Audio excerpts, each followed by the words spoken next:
Le livre du ciel, tome 2. 9 septembre 1899. La foi, l'espérance et la charité sont la base de la vie spirituelle. L'âme est un temple vivant pour Dieu. Jésus vint comme à l'accoutumée, mais sous un aspect tout nouveau.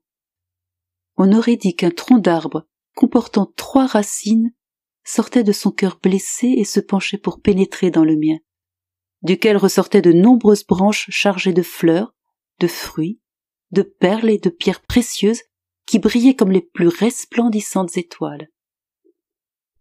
À l'ombre de cet arbre, mon aimable Jésus s'amusait follement, d'autant plus que plusieurs perles tombant de l'arbre formaient une magnifique parure pour sa très sainte humanité. Il me dit: ma très chère fille, les 3 racines du tronc d'arbre sont la foi, l'espérance et la charité. Le fait que ce tronc sorte de mon cœur pour pénétrer dans le tien signifie que tout le bien que possède une âme vient de moi et que les créatures ne possèdent rien d'autre que leur néant, lequel me donne la liberté de pénétrer en elles pour faire ce que je veux. Cependant, il y a des âmes qui s'opposent à moi et choisissent de faire leur propre volonté. Pour elles, le tronc ne produit ni branches, ni fruits, ni rien de bon. Les branches de cet arbre avec ses fleurs, ses fruits, ses perles et ses pierres précieuses sont les différentes vertus qu'une âme possède. Qu'est-ce qui donne vie à un si bel arbre? Évidemment, ce sont ses racines. C'est donc dire que la foi, l'espérance et la charité englobent tout et sont le fondement de l'arbre qui ne peut rien produire sans elles. J'ai compris que les fleurs représentent les vertus, les fruits les souffrances, et que les perles et les pierres précieuses représentent les souffrances vécues par pur amour pour Dieu. Voilà pourquoi ces objets forment une si magnifique parure pour notre Seigneur. Assis à l'ombre de cet arbre, Jésus me regardait avec une tendresse toute paternelle.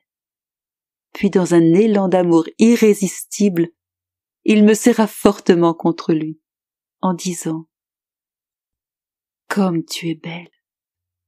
Tu es ma colombe, ma demeure bien-aimée, mon temple vivant où je me plais d'habiter avec le Père et le Saint-Esprit. Ta soif continuelle de moi me console des offenses continuelles que je reçois des créatures.